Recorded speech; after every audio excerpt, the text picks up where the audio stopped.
but in a mess you've been walk on the water.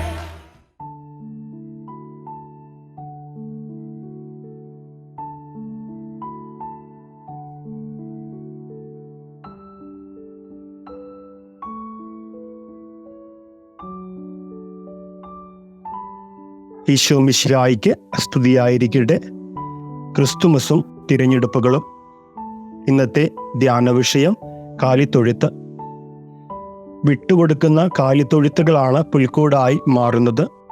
ഇരുട്ട് മൂടുന്ന പാതിരാക്കാറ്റിൽ മുന്നിൽ വന്ന് നിൽക്കുന്ന ദൂതൻ തന്നെ തന്നെ വിട്ടുകൊടുക്കുമെന്ന ഉറപ്പുള്ള ഒരു സ്ത്രീയുടെ മുൻപിൽ അങ്ങനെ നിൽക്കുന്നുണ്ട്. അവളുടെ പേര് മറിയം. ജീവിതം സൗഭാഗ്യം പോലെ മുന്നിലണിഞ്ഞ പെൺകുട്ടിയെ കണ്ടുമടങ്ങുന്ന ആ മനുഷ്യൻ അറിയുന്നുണ്ട്, ഒരു വെള്ളിടി പോലെ സ്വപ്നക്കൂടാരമായി ഇങ്ങനെ ഇടിഞ്ഞു പൊളിഞ്ഞു വീഴുന്നത്. ഇടിഞ്ഞു വീഴുമെന്നറിഞ്ഞിട്ടും അവളെ അവനിങ്ങനെ ചേർത്ത് പിടിക്കുന്നുണ്ട്. അവൻ്റെ പേരാണ് ജോസഫ്. സൗഭാഗ്യങ്ങളിൽ ജീവിച്ചിരുന്നവർ ഉണ്ടായിരുന്നതെല്ലാം ഉപേക്ഷിച്ച് ഭിക്ഷാന്തഹികളെ പോലെ യാത്ര തിരിക്കുന്നുണ്ട്. വഴിയരികിലെ സത്രങ്ങളെല്ലാം മുഖം തിരിക്കുമ്പോഴും കാലിത്തൊഴുത്ത് അവർക്ക് മുൻപിൽ വഴി കാട്ടുന്നുണ്ട്. വിട്ടുകൊടുക്കുന്ന കാലിത്തൊഴുത്തുകൾ പുൽക്കൂടായി പലപ്പോഴും മാറുന്നുണ്ട്. സ്നേഹം നിറഞ്ഞവരെ, വീണ്ടും ആവർത്തിക്കുകയാണ്, വിട്ടുകൊടുക്കുന്ന കാലിത്തൊഴുത്തുകൾ പലപ്പോഴും പുൽക്കൂടായി മാറുന്നുണ്ട്. തണുപ്പിങ്ങനെ അരിച്ചിറങ്ങുകയാണ്. വൃദ്ധൻ തണുത്തുറച്ച അവസ്ഥയിൽ അങ്ങനെ ഇരിക്കുന്നു. കീറിപ്പറിഞ്ഞ കമ്പിളിപ്പുതപ്പിലും അദ്ദേഹം അഭയം പ്രാപിക്കുന്നുണ്ട്. അവസാന അത്താഴം കണക്ക് മുന്നിലിരിക്കുന്ന അപ്പക്കഷണവും ഒരു കോപ്പ പാലും ചേർത്ത് പിടിച്ച് വൃദ്ധൻ ഇങ്ങനെ ദൂരെ കാണുന്ന പള്ളിയുടെ കുരിശിലേക്ക് നോക്കുന്നു. ഒരുപക്ഷെ ഉള്ളിലെ കനൽ കെടാത്തത് കൊണ്ടാവാം കണ്ണിൽ നിന്ന് കണ്ണീർ ധാരധാരയായി ഇറങ്ങുന്നുണ്ട്. ഹൃദയത്തിൽ നിന്നും ഒരു ചോദ്യം ഉയരുന്നു, എന്താണ് ദൈവമേ നീ എൻ്റെ കാലിത്തൊഴുത്ത് പുൽക്കൂടാക്കി മാറ്റാത്തത്? എന്താണ് ദൈവമേ നീ എൻ്റെ കാലിത്തൊഴുത്ത് പുൽക്കൂടാക്കി മാറ്റാത്തത്?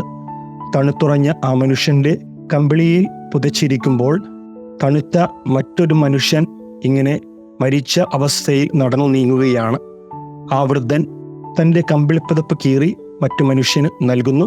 വീണ്ടും ആ വൃദ്ധൻ ഇങ്ങനെ കണ്ണു നട്ടിരിക്കുമ്പോൾ ഒരു സ്ത്രീയും കുഞ്ഞും അദ്ദേഹത്തിൻ്റെ അടുത്തേക്ക് വരുന്നുണ്ട്. ആ അമ്മയുടെയും കുഞ്ഞിൻ്റെയും മുഖത്തിന് അദ്ദേഹം നൽകിയ വില ബാക്കിയുണ്ടായിരുന്ന കമ്പിളിപ്പുതപ്പും ശേഷിച്ച അപ്പവും ഒരു കോപ്പ പാലുമായിരുന്നു. അതിങ്ങനെ കയ്യിലേക്ക് വാങ്ങിച്ചിട്ട് സ്ത്രീയും കുഞ്ഞും നടക്കുന്നു.